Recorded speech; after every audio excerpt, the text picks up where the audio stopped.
Buenas noches, jóvenes. ¿Cómo están? ¿Cuántos del otro lado? A ver, quiero verlos. Buenas noches, licenciado. Cámaras, ¿están ahí? Buenas noches, licenciado. Buenas noches, licenciado. Buenas noches, licenciado. Buenas noches. Activen cámaras, quiero verlos. ¿Cómo están? ¿Todo bien?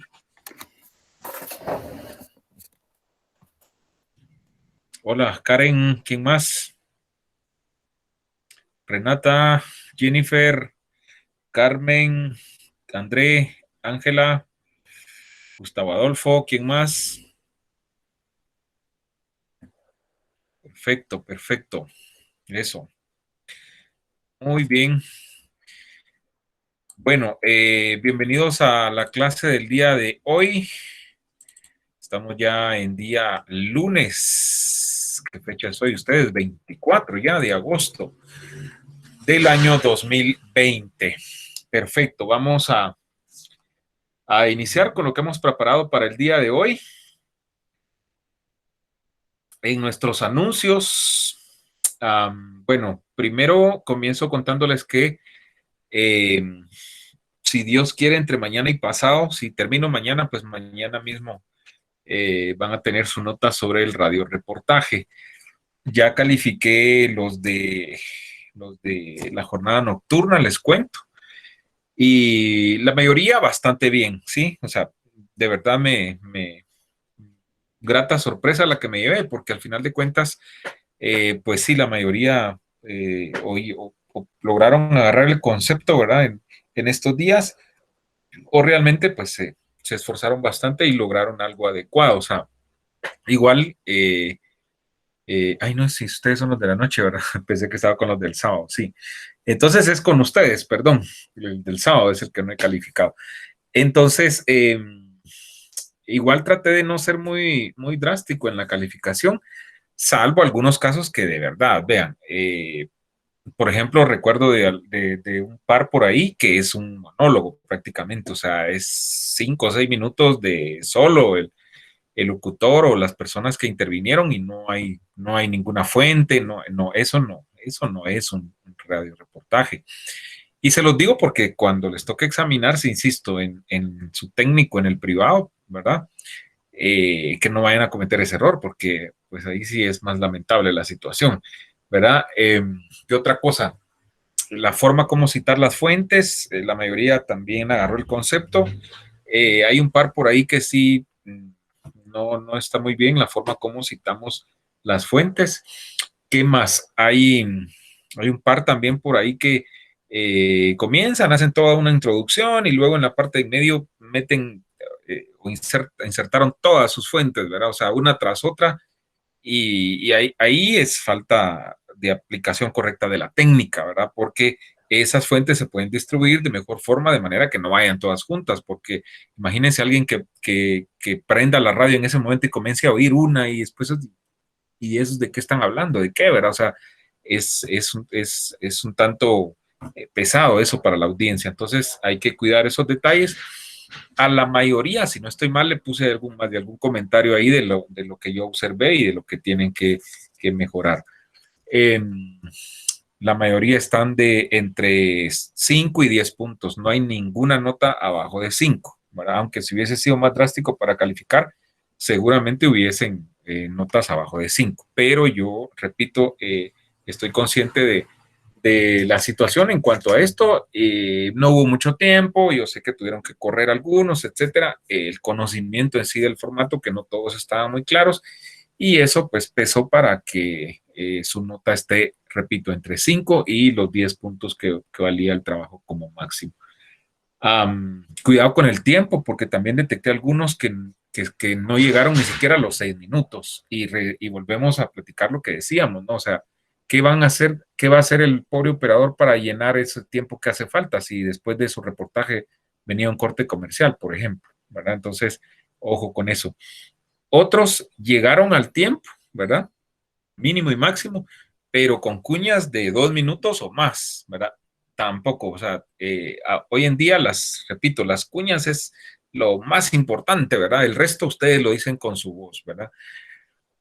Un par también por ahí que dentro del reportaje lo que introdujeron fue una entrevista de 3, 4 minutos, ¿verdad? Y ahí lo que hicieron es una mezcla de formatos, se los indiqué también en la parte de comentarios. Ese es un error, ¿verdad? O sea, aparte es una entrevista como tal, ¿verdad? Cuando les pidan una entrevista, es una entrevista. Y cuando es un reportaje, pues es diferente, ¿verdad? De esa entrevista pudieron sacar, si mucho, dos cuñitas, dos intervenciones, si era tan importante, ¿verdad? Pero no una entrevista como tal. Otro por ahí que recuerdo que es una entrevista, si no estoy mal, y más grave aún porque entra la entrevistada identificándose, pues, sí, buenos días o algo así, saluda y yo soy no sé quién y no sé qué, no, ahí perdieron valioso tiempo, o sea, 20, 30 segundos que están de más, o sea, eso se edita y ustedes son las que lo presentan a su fuente, ¿verdad? Eso también lo dijimos, ¿verdad? Y yo incluso puse algunos ejemplos o les expliqué algunos ejemplos. Entonces, además se oye, no se oye técnicamente en producción, no se oye bien, ¿verdad? Que una fuente se tenga que presentar ella misma, no. Para efectos de tomar datos para su guión, obvio, sí se le graba, ¿verdad? Por favor, díganos su nombre, la institución que representa o el cargo, tarará. Y ya, para que les quede grabado para cuando ustedes hagan su guión, ¿ya? Pero ya en la cuña eso se quita, ¿verdad? Y así algunos detalles de los que pude percibir. Pero repito, la mayoría, pues bastante bien, ¿verdad? Y eso se reconoce. Perfecto. ¿Qué otra cosa? El próximo viernes, recuerden, tenemos el examen parcial. Ya indiqué los puntos que van a entrar, ¿verdad? Y hasta ahí. El punto que vamos a ver hoy ya no entra. Ese se queda para la siguiente evaluación, ¿verdad? Entonces, ya repito, fui explícito. Incluso subí, recuerdo, una de las clases que sé que es contenido del parcial, más el resto de materiales que les indico, ¿verdad? Que tienen que leer o repasar. ¿Qué otra cosa? En la sección de anuncios,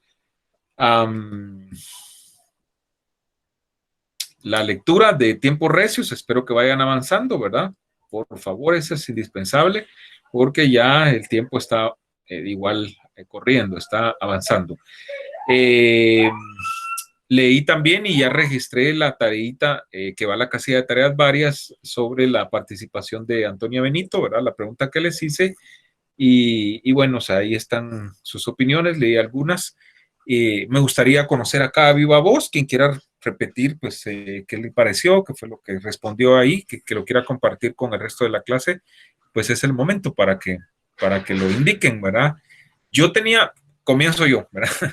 Primero tenía mucha pena porque a mí, al menos acá, en mi computadora se cortaba por rato la señal y yo ponía todos mis santos de cabeza para que luego regresara, ¿verdad? Entonces no sé si era general, porque sí me surgió esa duda. Lo otro, su audio no era muy audible, ¿verdad? O sea, pero bueno, ya cuando logré, porque por cierto les cuento que al fin logré subir la grabación a YouTube y ya les compartí también el link, ¿verdad? Y entonces me di cuenta que la grabación pues no estaba tan mal, o sea, se escuchaba peor en directo que en la grabación, ¿verdad? Pero no sé cómo lo escucharon ustedes y que, pues repito, que compartan. Me gustaría escuchar un par de opiniones acá, a viva voz, ¿verdad? En la asamblea que tenemos el día de hoy. Así que, ¿quién comienza? Mejor si no es alguien que no haya participado, insisto, ¿verdad? Porque hasta el momento, pues, la mitad de la clase son los más activos. El resto, pues, han estado muy pasivos, ¿verdad? Así que me gustaría escuchar voces nuevas. Adelante. Buenas tardes, licenciado. Adelante, Jacqueline. Buenas tardes. A mí me pareció súper interesante. También me costó un poco escucharlo porque igual se me iba el internet, pero me gustó mucho que la chica al final está trabajando en pro del pueblo. Creo que nosotros como sancarlistas le debemos nuestra educación al pueblo y debemos trabajar en pro de él. Entonces, me agradó mucho su entrevista y cómo ya es difícil entrar en el medio y aún así siendo mujer y siendo una mujer indígena y ella lo está logrando. Entonces creo que me inspiró mucho para irme por este camino. Ok, perfecto. Muy bien, Jacqueline. ¿Alguien más? Licenciado, buenas noches. Adelante, buenas noches. Adelante, Jennifer. A mí me pareció muy interesante la función que ella mencionaba de su radio, que en su comunidad cumple la función también de educar casi o de explicar temas que son muy complejos, ¿va? Como ella lo decía de las disposiciones presidenciales. Ahí nos damos cuenta de que ese tipo de radios cumplen un papel bien importante, ¿va? En esas comunidades. Y me pareció bien curioso también el testimonio que ella daba de cómo lucharon por obtener esa frecuencia y de lo difícil que fue para ellos, ¿va? Creo que eso es de admirar y de verdad que fue muy grato poder escucharla. Ok, perfecto. Gracias, Jennifer. ¿Alguien más?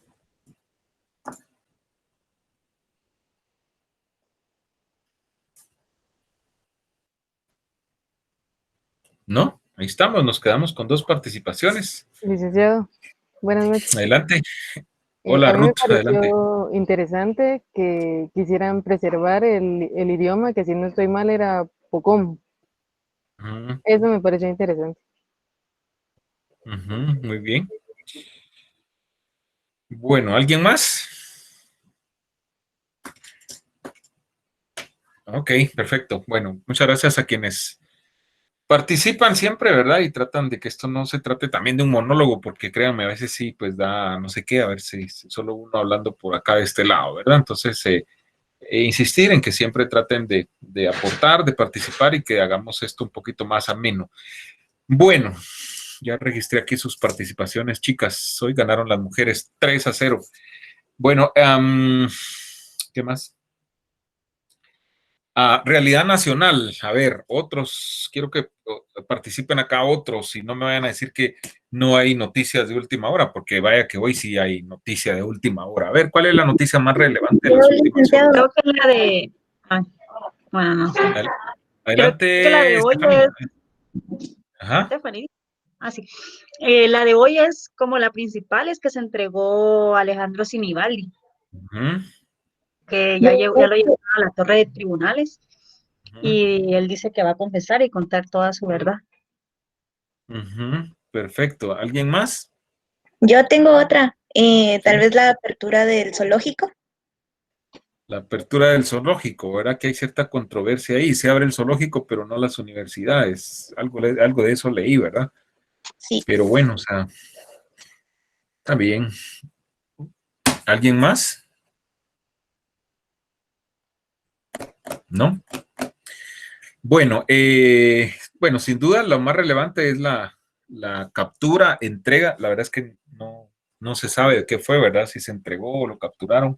Lo están manejando más como que se entregó el señor Alejandro Sinibaldi, exministro ¿de qué?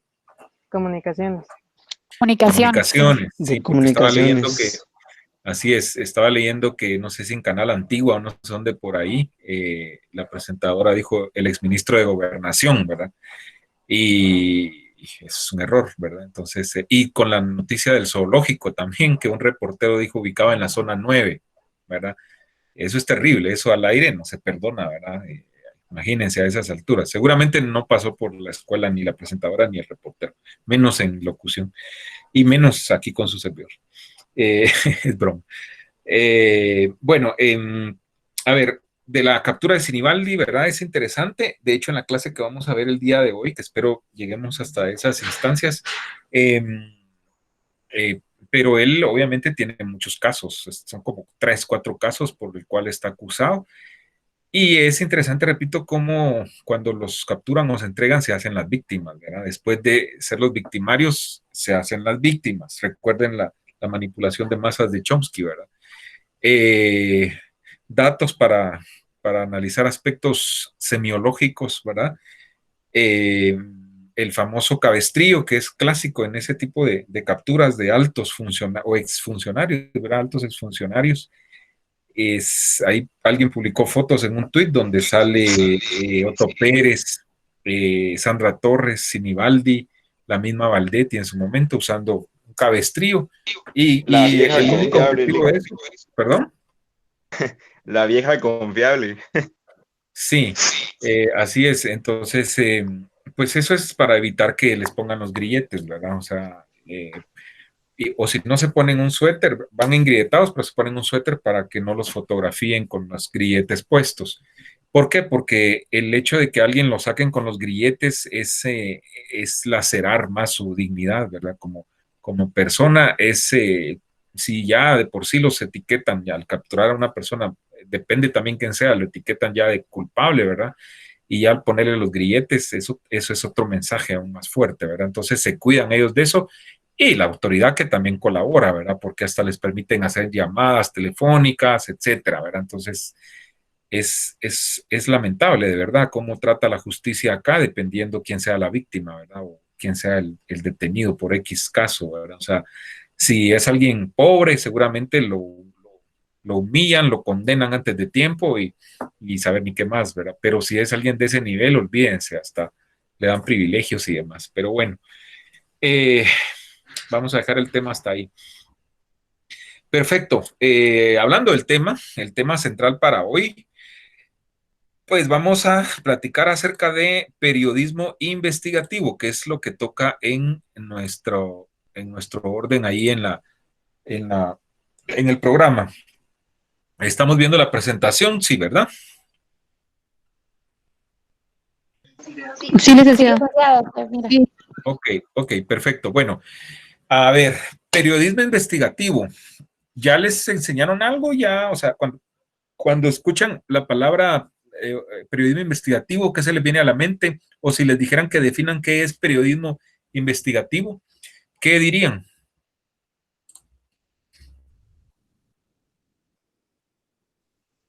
Que indaga los hechos o busca Ajá. hechos. La indagación y promoción o propagación de los hechos, que no se queda en una investigación, sino que es expuesta. Indagación de los hechos, muy bien. ¿Alguien más? Yo diría que tal vez es trabajo de campo. Implica trabajo de campo, muy bien. Búsqueda de fuentes. Siento que también tiene que tener una como comprobación de hechos, o sea, que ellos puedan tener pruebas de lo que están presentando. Que hayan pruebas de lo que se está presentando, ¿qué más? Y si yo les pregunto cuál es la diferencia entre el periodismo convencional, por llamarlo de una manera, y el periodismo investigativo, ¿qué piensan? Las fuentes. Las fuentes, pero en el periodismo convencional, lo que ustedes hicieron en el reportaje o lo que hizo la mayoría, también tuvieron que recurrir a fuentes, o sea, también ahí hay fuentes. Creo que el periodismo investigativo se mete a profundidad más a buscar la información o como la raíz de la causa. Uh-huh. Es más profundo, ¿verdad? Bueno, muy bien, gracias a quienes siguen participando. A ver, lo que ustedes han dicho, pues está implícito, ¿no? En el periodismo de investigación, pero miren, algo que lo diferencia, ¿verdad? Del periodismo convencional, ¿sí? Es que el periodismo de investigación tiene esas características muy propias. Primero es el tipo de periodismo que trata de descubrir algo o sacar a la luz algo que sectores regularmente poderosos, ¿verdad? Hablando del país, por ejemplo, sectores de la política, sectores empresariales, sectores de las fuerzas de seguridad, háblese de ejército, policía, quieren mantener oculto. O sea, algo que esos grupos de poder, ¿verdad? Quieren que no salga a la luz, ¿verdad? Esa es como que la gran diferencia del periodismo investigativo con el periodismo convencional, o digamos una de las principales características, ¿verdad? Acá hay algunos conceptos, ¿verdad? Acerca del periodismo de investigación. Esta presentación que tengo sobre el tema es bastante corta. Tengo otro par que son un poquito más extensas, ¿verdad? Que creo que nos va a dar tiempo mañana de poder trabajar con una de esas presentaciones. Indaga sobre el poder, ¿verdad? Otros señalan que se refiere a hechos que alguien, como les explico, trata de mantener escondidos, ¿verdad? Ocultos. El periodismo de investigación, ¿verdad? Es el trabajo coherente y sistemático de una investigación tendiente a develar o mostrar una situación de interés, oigan, para la población. Eso también se hace en el periodismo convencional, ¿verdad? Tiene que ser algo que interese a la población, ¿verdad? O al menos un sector significativo de esa población que permanecía oculto o que no es evidente hasta ese momento, ¿verdad? Ojo con esto, no constituye el periodismo de investigación la publicación simple de informaciones filtradas. Esto tiene que ver un poco con lo que le decía la compañera, ¿verdad? Las pruebas. O sea, si hacemos periodismo de investigación, tenemos que tener las pruebas. En Guatemala se han dado muchas investigaciones sobre los casos y los actos de corrupción, pues famosos que ya conocemos. De hecho, en esta presentación hay una recopilación ahí de los más sonados, ¿verdad? Y esas investigaciones que han hecho los periodistas y que han sido seguidas por el Ministerio Público y en su momento por la CICIG, pues los periodistas que hacen esas investigaciones tienen que tener las pruebas, ¿verdad? Si se trata de actos de corrupción, pues tiene que haber copias de cheques, de facturas, documentos, ¿sí? Pruebas documentales que soporten esa investigación. ¿Y cuáles son los objetivos del periodismo de investigación? Hay varios, pero yo recopilo acá estos como para mí quizás los más importantes. Aumentar y profundizar el conocimiento en diferentes ámbitos por parte de la ciudadanía, ¿verdad? Contribuir con nuevos antecedentes al debate nacional o internacional sobre temas relevantes para la sociedad, ampliar el acceso a la información, ¿verdad? Que es algo que se debe primero hacer conciencia en la población que cualquier ciudadano guatemalteco tiene derecho a que se le informe, tiene derecho a accesar a esa información. Y ese derecho está garantizado incluso en una ley específica que se aprobó en 2008, que es el decreto, si no estoy mal, 57-2008, Ley de Acceso a la Información, ¿verdad? Entonces, ahí está garantizado ese derecho al cual tiene, valga la redundancia, derecho todo ciudadano. Ojo con eso, porque muchas veces se cree que el acceso a la información, el acceso a ciertas fuentes, ese derecho solo le pertenece a los periodistas. Y no, ese es un error. Ese derecho lo tiene todo guatemalteco, ¿verdad? Entonces, ojo con eso. Otro objetivo también es contribuir al fortalecimiento de la democracia. Con todos los sucesos que pasaron en el 2015, ¿verdad? Y que luego en otros años fueron saliendo más, la democracia en el país se vio fortalecida, ¿sí? La población se empoderó de esos acontecimientos, ¿verdad? Que marcaron un antes y un después. Lamentablemente, y se quería, ¿verdad? Que después de esos sucesos se hiciera pues una especie de refundación del Estado, que muchas cosas realmente cambiaran para mejorar y no para volver a lo mismo o peor, ¿verdad? Pero la historia, pues ya sabemos en qué paró. Jimmy Morales descabechándose a la CICIG, ¿verdad? Y prácticamente al Ministerio Público, ¿verdad? En su tiempo, colocando una fiscal general que pues igual ya conocemos su historia, ¿verdad? Que ha estado estática, ha estado inerte, ha estado inactiva ante los grandes casos de corrupción que siguen saliendo y ante las ilegalidades que se siguen cometiendo, violaciones incluso a la misma Constitución Política de la República, diputados que no acatan resoluciones de la Corte de Constitucionalidad. Que nos guste o no, ojo con eso, porque muchas veces algunos medios de comunicación, si no es que la mayoría ahora, ¿verdad? Tratan de hacernos creer que la Corte de Constitucionalidad se extralimita en algunos de sus fallos, ¿verdad? Y podría ser así. O sea, yo no estoy diciendo que no sea así, pero nos guste o no, es el máximo órgano en materia constitucional del país y no hay para dónde. Sus resoluciones ni siquiera se discuten, se tienen que acatar, ¿verdad? Entonces, y estamos viendo lo contrario, o sea, diputados que desobedecen una orden de la CC, ¿verdad? Y que de oficio el Ministerio Público debiera actuar por ese desacato, ¿verdad? Y no lo hace. Entonces, estamos en la mermelada, como dicen por allá en mi pueblo, ¿verdad? ¿Qué más? Para que se dé el periodismo de investigación, tienen que haber ciertas condiciones, ¿sí? Y algunas de estas son, primero, que la investigación sea un trabajo propio del periodista, del reportero, que no sea un trabajo de alguien más, ¿verdad? O sea, yo no puedo plagiar incluso una investigación, ¿verdad? Un trabajo periodístico investigativo y atribuírmelo como que yo lo hice. No, tiene que ser algo muy propio del reportero, del periodista. Segundo, que el tema investigado sea de interés social ¿verdad? Y que razonablemente, y que sea o razonablemente importante para cierto sector de la población, ¿verdad? No puede ser algo que solo le importe al periodista o solo le afecte al periodista, ¿verdad? No. Tiene que ser algo que le afecte a toda la población o al menos a un departamento, a una región, ¿verdad? A un grupo que sea significativo de esa población. Tercero, que haya personas o entidades que deseen mantener en secreto los asuntos que se van a investigar. Y eso sobra, comenzando por los políticos, ¿verdad? Hay gente en la política o en el gobierno que trata de mantener cosas muy ocultas, que no quieren que salgan a la luz. ¿Por qué? Porque seguramente los van a involucrar en actos de corrupción, que es lo más común, ¿verdad?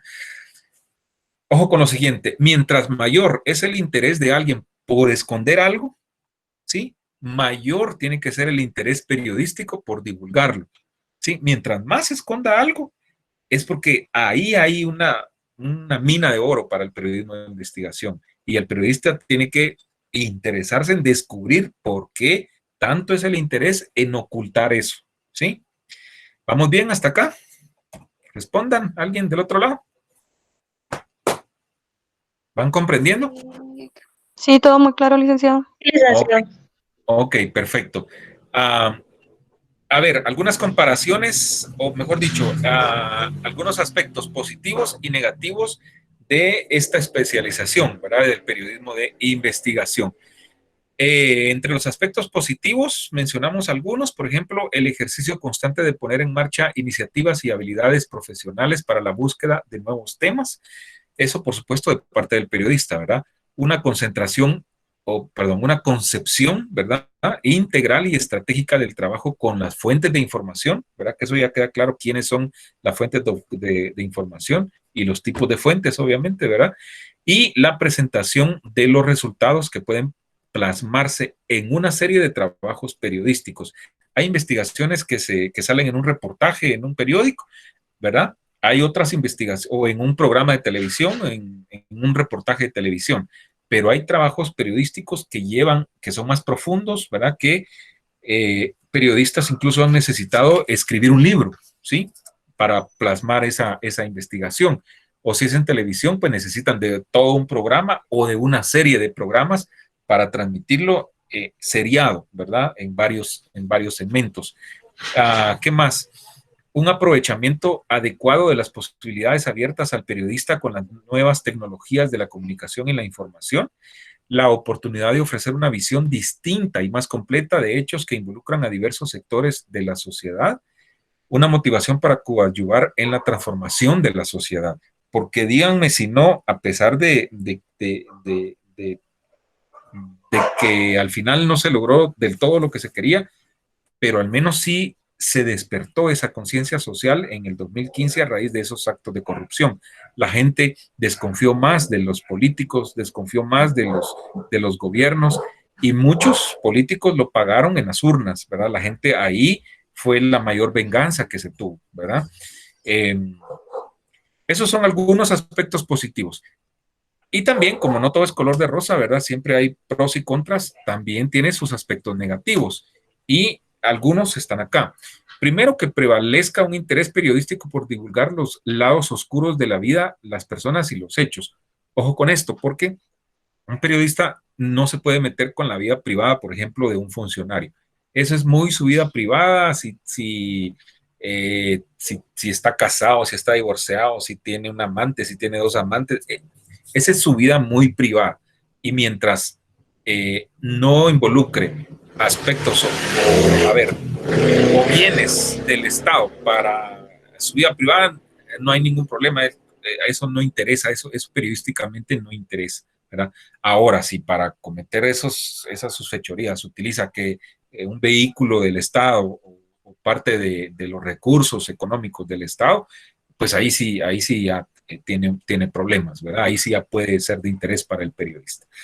Otro aspecto negativo, la intromisión en la vida privada, tiene parte de lo que estamos hablando, ¿verdad? De las personas y la adopción de una postura hipercrítica, ¿verdad?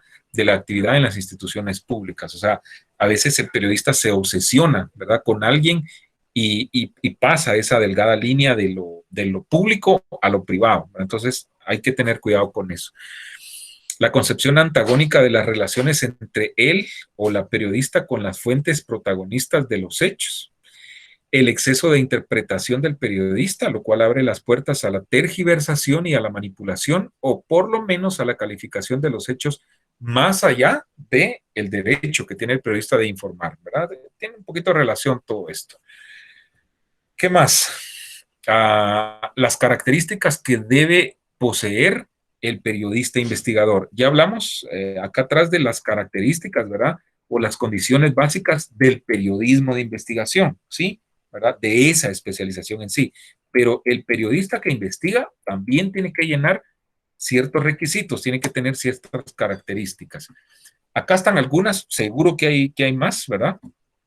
Pero acá están, diría yo, las que más nos interesan para efectos del curso. Primero, una buena capacidad de observación, una buena retentiva, una buena memoria visual.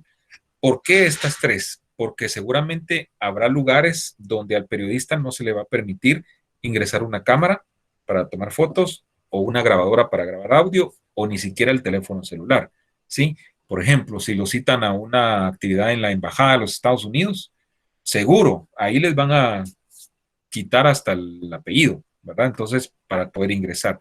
Entonces, tiene que ser muy observador y todo tiene que irse almacenando en su principal disco duro, que es su cerebro, ¿verdad? Porque no va a haber otra forma de poder documentar algo anómalo que él observe. Capacidad de previsión y planificación. En el periodismo convencional y en el periodismo investigativo, sobre todo, el periodista tiene que ser previsor, tiene que prever, ¿verdad? Anticiparse a lo que va a realizar.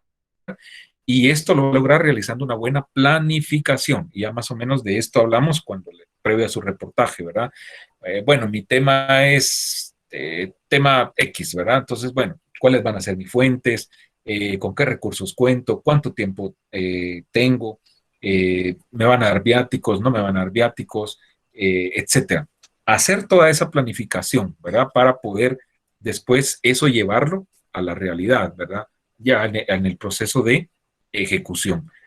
Capacidad de improvisación, porque en algún momento también sobre la marcha hay que improvisar, ¿verdad? Entonces tiene que tener esa capacidad. Importante, discreción, mucha discreción. En periodismo investigativo, las fuentes son muy delicadas, ¿verdad? Las fuentes que nos confían información o que nos filtran, ¿verdad? Las pruebas nos piden encarecidamente que no vayamos a delatarlos. Entonces el periodista tiene que ser muy discreto, ¿verdad? Porque incluso está poniendo en riesgo hasta la vida de la fuente de información, ¿verdad? Disposición a trabajar en equipo, si es en periodismo escrito, si es en televisión o incluso en radio. Casi siempre el periodismo de investigación no lo hace solo un reportero. Hay todo un equipo que se involucra para realizar un reportaje, para realizar cualquier investigación, ¿verdad? Y por sobre todo esto tiene que tener este valor que se llama ética, ¿verdad? Y lo llevamos a la ética periodística, ¿sí? Lo que hablábamos la vez pasada y alguien opinaba acerca de los programas estos que hasta dicen malas palabras y ese tipo de cosas. No, el periodista tiene que guardar cierto decoro, ¿verdad? Cierto comportamiento y eso entra dentro de la ética, ¿verdad?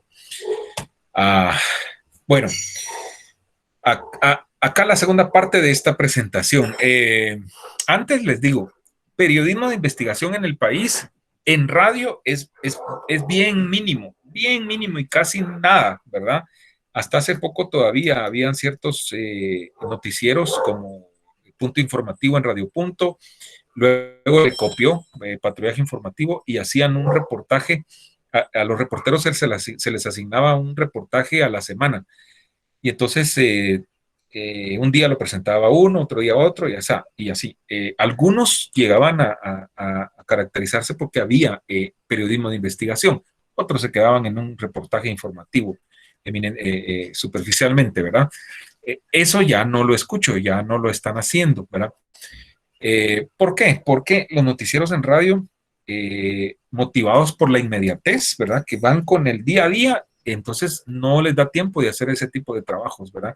El reportero anda corriendo con lo del día a día, entonces difícilmente van a integrar un equipo o le van a asignar a un reportero un trabajo que le lleve más tiempo, ¿verdad? 2, 3, 4 días, qué sé yo, ¿verdad? Porque el periodismo de investigación lleva tiempo, o sea, no se realiza de un día para otro, ¿verdad? Por lo regular son temas que han salido en una nota informativa muy rápida, ¿verdad?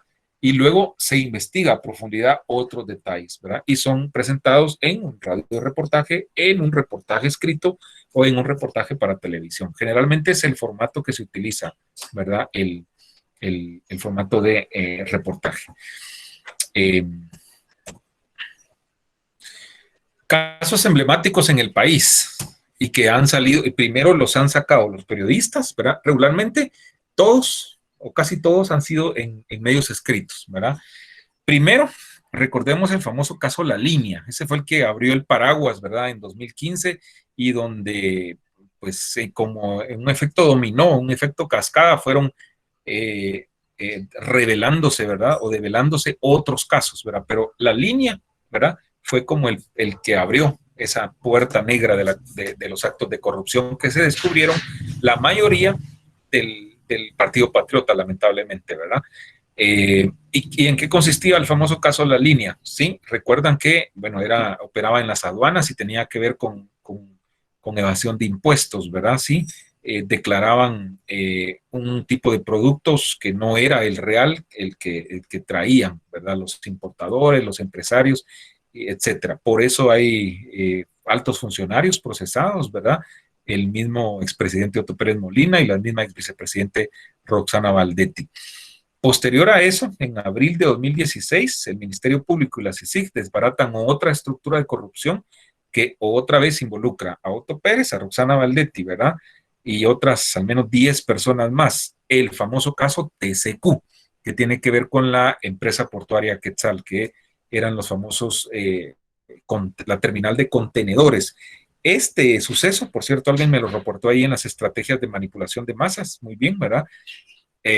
Hablando de las estrategias, ¿verdad? Yo nunca lo olvido porque recuerdo que estaba de turno en La Punto, ¿verdad? Presentando noticias, creo que un Jueves Santo.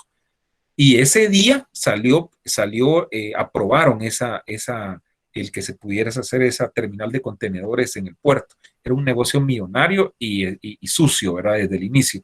Recuerdo que la primera que puso el dedo en la llaga fue la exdiputada Ninette Montenegro, ¿verdad? Porque ella venía allá investigando todo ese negocio sucio y recuerdo que fue, repito, un Jueves Santo por ahí, ¿verdad? Entonces, aprovechando que todo el mundo iba para la playa, ¿verdad? Ellos aprueban eso. Entonces, ¿verdad? Desviar la atención, ¿se acuerdan de las estrategias, verdad? ¿Qué más? En el 2016, en julio, siempre el MP y la CICIG, ¿verdad? Siguen con las diligencias, ¿verdad? Y descubren otro caso. ¿Esto de qué habla? Siempre que tiene relación con el famoso caso La Línea. Y en mayo de 2015, el MP y la CICIG dirigieron las capturas. Este es el famoso caso X-Pisa. Miren, ahí ya comenzaba a sonar el X también en casos de corrupción grandes, ¿verdad? Porque en el X lamentablemente siempre ha habido corrupción, desde la gente que se roba las medicinas para venderlas afuera o vendérselas, o los mismos médicos, ¿verdad? Que también lo hacen, o les administran medicina de menos calidad a los pacientes y ellos se quedan con la medicina de mejor calidad. Eso también es corrupción. O desde el que se roba una hoja de papel bond hasta una resma, ¿verdad? Para su trabajo de su casa o de sus hijos, eso también es corrupción, ¿verdad? Tanto en lo público como en lo privado. Bueno, entonces el caso X-Pisa, ¿verdad? Que tenía que ver con una empresa mexicana que fue contratada para las famosas diálisis de los pacientes con problemas renales y se descubrió que los productos y las medicinas, los medicamentos que estaban usando eran de mala calidad. Incluso hubo algunos pacientes que murieron en ese tiempo, ¿verdad? Hubo capturas también y ese caso yo lo tengo bien presente porque entre uno de los capturados figuró el hijo de la ex magistrada de la Corte Suprema de Justicia, Blanca Stalin, que también se vio involucrada después en actos de corrupción, ¿verdad? El famoso Otto Stalin, ¿verdad? Que ya salió de la cárcel y hasta creo que reinstalado, está por ahí en alguna institución del Estado, ¿verdad? Así la vida. Y siempre el X involucraba en otro hecho de corrupción, en otro caso, el famoso caso X Chiquimula, ¿verdad? Allí, en este caso, se involucró a un diputado que hasta hace poco se entregó a la justicia, el famoso diputado Baudilio Ichos, ¿verdad?, de Chiquimula, y el caso consistía en que le arrendaba inmuebles al IX, ¿verdad? El contrato decía un monto y en la realidad era más lo que se le pagaba, algo así era la cosa, ¿verdad? Rapidito, porque si no el tiempo no nos ayuda. ¿Qué otro caso? La famosa agua mágica, ¿se acuerdan del lago de Amatitlán, verdad? Igual, otro escándalo, ¿verdad? La señora Valdetti haciendo un paseo por el lago y ofreciéndonos que dentro de poco íbamos a comer mojarras del lago de Amatitlán y que con agua, con solución salina, iban a limpiar el lago, ¿verdad?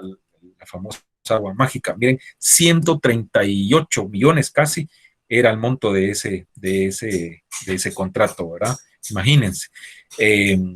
Por cierto, quienes descubrieron que era solución salina fue la Facultad de Ciencias Químicas y Farmacia de nuestra gloriosa USAC. ¿Por qué les digo eso también? Porque es bueno que ustedes investiguen y sepan qué hace de bueno nuestra universidad para cuando escuchen críticas, sobre todo de las privadas, ¿verdad? O la gente que defiende, o siempre, hay gente en los medios de comunicación, sobre todo, háblese de Estuardo Zapeta, Marta Yolanda y toda esa banda que está ahí en los medios, ¿verdad? Puestos por los empresarios que son a los que defienden, no pierden oportunidad y medio sale algún escándalo en la San Carlos y otra vez la cantaleta de siempre, ¿verdad? ¿Por qué? Porque su fin siempre ha sido, ¿verdad?, que se privatice la universidad estatal. Entonces tenemos que saber, como sancarlistas, cuando les critiquen, ay, ¿qué hace de bueno tu universidad? Bueno, hace esto, esto y esto, las jornadas ontológicas, esto que fue importante en su momento, ahorita con esto del COVID están haciendo, no sé si respiradores, etcétera. O sea, tenemos que conocer todo eso, ¿verdad? Bueno, ¿qué más? Esto, ¿se acuerdan? Famoso el caso también, ¿verdad? Las famosas facturas donde se vio involucrado el hijo de Jimmy Morales y el tío, ¿verdad? Ese fue un escándalo tremendo, ¿verdad? Ese fue el inicio del enojo y el rompimiento de la luna de miel que traía Jimmy Morales con el MP y la CICIG. El MP de Tel Maldana, por supuesto, ¿verdad? Entonces, una vez no se metieran con neos, no había ningún problema, pero una vez le tocaron al cachorro y al tío, ahí sí saltó la liebre, ¿verdad? Entonces, desde ahí le hizo la guerra a la CICIG, ¿verdad? Y al MP, y ya sabemos lo que pasó con la CICIG, ¿verdad? Eso tenía que ver con las famosas canastas navideñas del registro de la propiedad, si no estoy mal, ¿verdad? Y ya, pues el caso usted lo conoce mejor que su servidor. ¿Qué otro caso? Las famosas plazas fantasmas que comenzaron a descubrirse en el Congreso de la República, ¿verdad? Cuando se creía que un empresario, un diputado empresario, podía estar en la presidencia del Congreso y no cometer actos de corrupción porque, era un empresario, pues oh, sorpresa, ¿verdad? Igual resultó embarrado, ¿verdad? E involucrado en este caso de plazas fantasmas. Le estoy hablando del famoso diputado Pedro Muadi, ¿verdad?, que dirigió ahí, y luego pues cayeron otros como Aristides Crespo, que también fue presidente del Congreso, el mismo Luis Rabé, ¿verdad?, que le mandamos saludos donde quiera que se encuentre, y ojalá algún día haga lo mismo que Sinibaldi, ¿verdad?, y que podamos escuchar la noticia en Noticiete, Telediario, TN23, Radio Sonora, bueno, ya saben cuándo. Aunque sé que ganas a muchos periodistas, incluso que están ahí, pues no les faltaría, ¿verdad? Pero sé que obviamente no les van a dejar ni ellos se van a atrever a hacerlo. Una pena por eso. ¿Qué más? Este caso famoso, ¿verdad? El famoso caso Odebrecht, ¿verdad? Que tiene que ver con una empresa de origen brasileño que ofrecía enormes cantidades en sobornos a los gobiernos, no solo de Guatemala. El caso Odebrecht viene incluso desde, si no estoy mal, creo que también hubo algo desde Estados Unidos, México, toda Centroamérica y buena parte de Sudamérica, ¿verdad? Entonces, esta empresa brasileña, repito, se vio involucrada en eso. En Guatemala, lo más sobresaliente, lamentablemente, de eso fue la carretera que dejaron inconclusa rumbo al sur, ¿verdad? Después de Escuintla, por ahí los que han ido en esa ruta y conocen, pues sabrán de qué les estoy hablando, ¿verdad? Y que hasta la fecha sigue así, esa calle, ¿verdad? Porque esa es la prueba reina, imagínense, fácil, o lo pudieran hacer de borrón y cuenta nueva y hacer la carretera de nuevo, pero según lo que yo sé e investigué en su momento, es que no lo pueden hacer porque eso constituye la prueba reina, ¿verdad? Y acá están los montos, ¿verdad? De los casos de soborno de Odebrecht, ¿verdad? En el caso de nuestro país se hablaba de, miren, casi 18 millones de dólares, ¿verdad? En sobornos.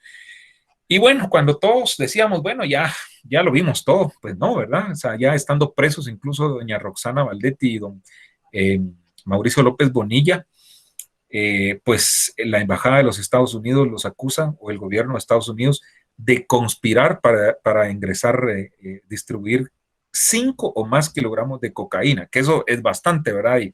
Y los que miran, por ejemplo, programas como Alerta Aeropuerto, ¿verdad?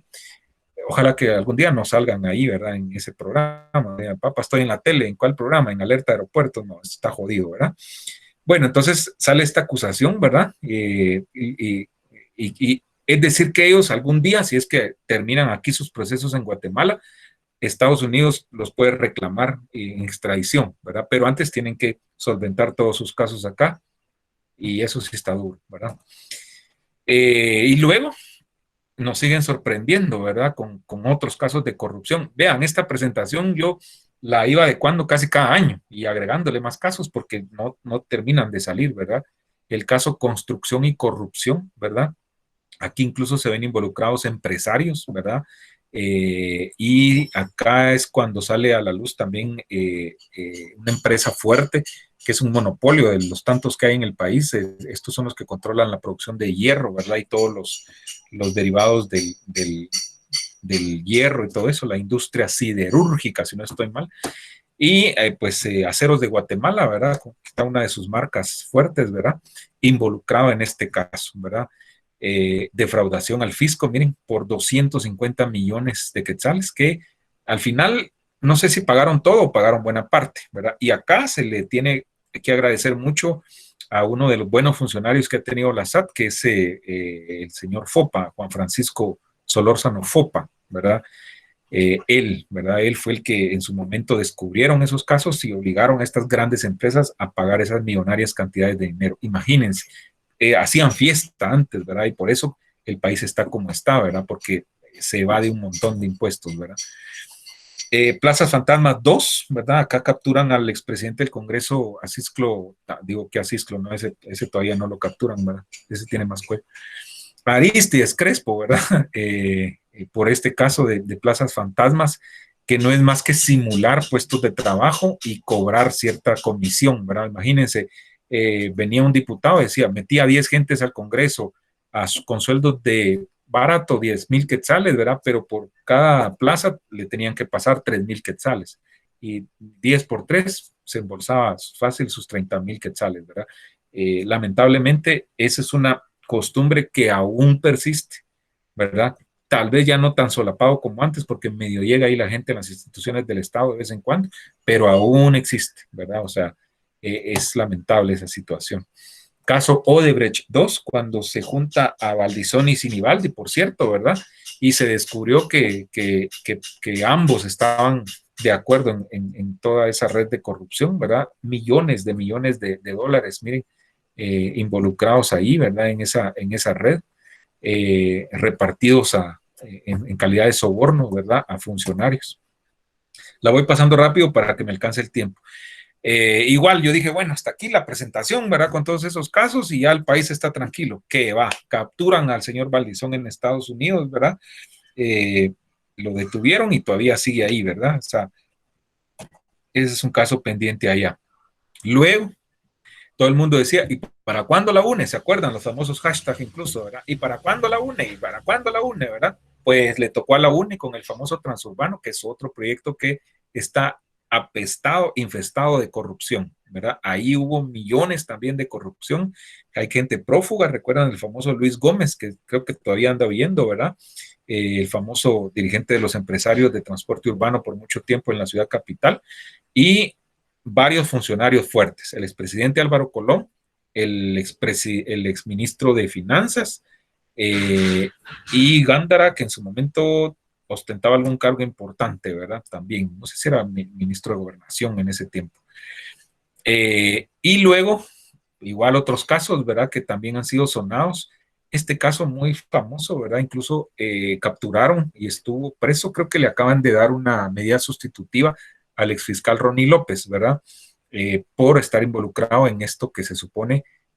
Acá también hay un diputado que está grave y que, ¿se acuerdan el famoso diputado que por qué es que se atrasó todo en el Congreso cuando iba a tomar posesión Yamatei? Porque nunca llegaba y lo llevaron en camilla al diputado de apellido Melgar, ¿verdad? Que creo que todavía está enfermo. Y entonces él está involucrado en este caso famoso, ¿verdad? Que tiene que ver con disputa de propiedades y se dice incluso que hasta mandaron a matar al papá, imagínense, ¿verdad?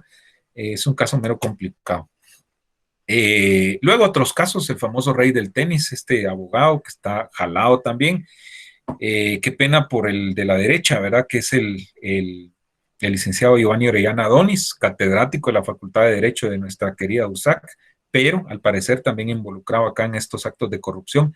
El famoso rey del tenis, a lo largo de muchos años se le señala de tener injerencia en la elección de las cortes, sobre todo, ¿verdad? Cortes de Suprema de Justicia y cortes de salas de apelaciones. Y que en eso también se pasó llevando al licenciado Orellana Donis, se dice que incluso le regaló un apartamento, él justifica que se lo vendió, ¿verdad? Y mostró sus pruebas en su momento. Rapidito, ¿qué tienen que hacer ustedes primero para ampliar su cultura general, conocer un poquito más del periodismo de investigación? Les voy a recomendar algunos libros, ¿sí? Que son de investigaciones. La mayoría, su servidor ya los leyó, pues y los tengo como algo muy preciado en mi pequeña biblioteca. De cajón, ¿quién mató al obispo? Es una investigación sobre el asesinato de Juan José Gerardi, ¿verdad? Una investigación de Maite Rico, española ella, y de Bertrand de Lagrange, francés, ¿sí? ¿Y de qué trata? Bueno, sobre el asesinato, pero dan su versión y prácticamente ellos dan una hipótesis ahí defendiendo prácticamente a los Lima, ¿verdad? Lima Estrada y Lima Oliva, papá e hijo. El papá murió de muerte natural y al hijo pues ya sabemos que lo asesinaron en la cárcel. Otro libro sobre el mismo suceso, sobre la muerte de Gerardi hay como 3 o 4 investigaciones, ¿verdad? Yo he leído estas 2. Este es un poquito más grande, del periodista Francisco Goldman, ¿verdad? El arte del asesinato político. Y su hipótesis es lo contrario de la anterior. Él prácticamente sí inculpa, ¿verdad? Y sí dice que los Lima tuvieron que ver en ese suceso. Muerte en el vecindario de Dios, sobre el mismo suceso, de Yuli López, una destacada periodista, experta incluso en temas de narcotráfico. Este no lo he leído, pero algún día lo voy a leer. Yuli López también escribió El Chapo Guzmán, ¿verdad? Y su paso por Guatemala, ¿verdad? Hay documentales donde mencionan, por cierto, quien estuvo involucrado en la captura fue Otto Pérez Molina y un comando del ejército que él dirigía, ¿verdad? Entonces lo capturaron, creo que yendo al Salvador, y lo entregan en la frontera de Guatemala con México. Dijo Otto Pérez en una entrevista en su momento que el Chapo le había ofrecido creo que $1 millón y que pues él muy pulcro, muy no era corrupto en ese tiempo de plano, ¿verdad? Digo yo, y no los aceptó, ¿verdad? Eso es lo que dijo, incluso siendo candidato presidencial por ahí, ¿verdad? Muy bueno también, sí, ya lo leí, se llama Crimen de Estado, el caso Parlacén, nos habla del asesinato de los 4 diputados salvadoreños y su piloto, y también nos habla acá un poco de el famoso caso de Pavo Real, cuando tomaron la cárcel de Pavón y hubo ahí toda una matanza. Yamatei, por cierto, era el director de presidios y él estuvo preso incluso por ese caso. Se los recomiendo, recomendadísimo. Habla cómo la CICIG investigó esos casos y nos da una versión que nada que ver de lo que presentaron en aquel tiempo. Y prueba de eso, ustedes creo que ya tenían razón de ser, ¿verdad? Prueba de eso porque los policías que capturaron a la noche siguiente fueron asesinados en la cárcel del Boquerón, ¿verdad? En conclusión, lo que dicen que tuvo que ver con un supuesto tumbe de drogas, ¿verdad? O sea, pensaban que los diputados traían drogas y en la policía, ¿verdad? Dirigido desde la cúpula del Ministerio de Gobernación, en ese tiempo dirigida por el señor Bielman, se dirigía una banda integrada por policías que se dedicaban al tumbe de drogas, a robarle drogas a los narcotraficantes, ¿verdad? Y por ahí tuvo que ver el asunto, según el libro, ¿verdad? No según yo. El señor expresidente del país, Jorge Serrano Elías, ha hecho unas publicaciones que podría tratarse también de periodismo de investigación. La guayaba tiene dueño y el desmadre tiene nombre. Eso no vamos a hablar mucho. El señor Fuentes Knight, que fue ministro de Finanzas del gobierno de Álvaro Colón, con su libro que se llama Rendición de Cuentas, ahí nos cuenta cómo, estando la ex vicepresidente Roxana Valdetti en el Congreso, dirigiendo por mucho tiempo incluso la Comisión de Finanzas, cómo se armaba todo en beneficio de los sectores afines a ellos, y se armaban desde ahí los actos de corrupción. Más reciente, ¿verdad? Desde el cuartel, un miembro del ejército, estando de alta, escribe, investiga sobre interioridades que se cometen en el ejército, ¿verdad? Desde cuidar empresas, grandes fábricas de los que tienen el poder, y prueba de eso, hagan el ejercicio algún día, ¿verdad? Échense una vuelta por donde hay cementeras, El Progreso, San Juan Zacatepeques, y van a ver que casi cerca hay un destacamento militar. Y más que justificar que porque cuidan a la población, etcétera, etcétera, o porque hay violencia, lo que hacen es cuidar los intereses de esos grandes monopolios, ¿verdad? En este caso, del cemento, de la cervecería, etcétera. El patio trasero, muy bueno también, una investigación sobre los hechos de 2015, ¿verdad? Y cómo surgieron, cómo es que un grupo a través de Twitter se comenzó a organizar y llevaron a las manifestaciones de la plaza. ¿Cuántos me quedan? Bueno, ya 2. Los demonios del Edén, investigación de Lidia Cacho. Aguánteme, 2 minutos y terminamos. Lidia Cacho, una periodista mexicana muy valiente, ¿verdad? En esta investigación ella descubre una red de pederastía y trata de blancas, ¿sí? Y pornografía infantil. Estaban involucrados grandes empresarios de la maquila en toda la parte del Caribe mexicano, si no estoy malo, en Cancún, uno de 2, y ella los descubre. Un par de gentes de origen árabe incluso, y por esa investigación incluso ella sufre un par de atentados, intentan asesinarla y creo que la secuestraron y estuvo en cautiverio, etcétera, ¿verdad? Entonces, muy buena. Hay una entrevista en video que creo que la tengo y se las voy a compartir más adelante para que la escuchen. Otra investigación de ella se llama Esclavas del Poder, y en esa pues ella investiga también cómo en México sobre todo, a mucha gente que va ilegal para Estados Unidos los secuestran y luego las hacen trabajar sin pagarles, obviamente, y las convierten en esclavas de todas esas redes de trata de personas, ¿verdad? Y bueno, cierro con esta frase. El periodista de investigación es a menudo indispensable para el bienestar de la sociedad, pero solo si sabe cuándo dejar de investigar. Y se le atribuye a este autor que está ahí abajo. Perfecto. ¿Dudas, preguntas? ¿Qué les parece? Esa presentación se la voy a compartir para que la repasen ahí más adelante, ¿verdad? Porque seguramente para el parcial 2 vamos a evaluar algo de eso. Si no hay dudas, no hay preguntas, aportes, pues dejamos la clase hasta acá. Mañana vamos a ver otra presentación que tengo sobre periodismo de investigación, que por cierto es de Yuli López el material, y pues yo en su momento se lo pedí y con fines didácticos y con mucho gusto me cedió los derechos, ¿verdad? Pero está bastante buena también. Mañana la vamos a ver y les voy a referir un par de videos para que cerremos bien este tema. Ok, si no hay ninguna participación, yo la dejo hasta acá, y mañana sí me gustaría que opinemos al respecto, ¿verdad? Con la presentación que vayamos viendo y que comprendamos bien este tema. Feliz noche, cuídense mucho y entonces nos vemos y nos escuchamos mañana. Gracias, licenciado. Feliz noche.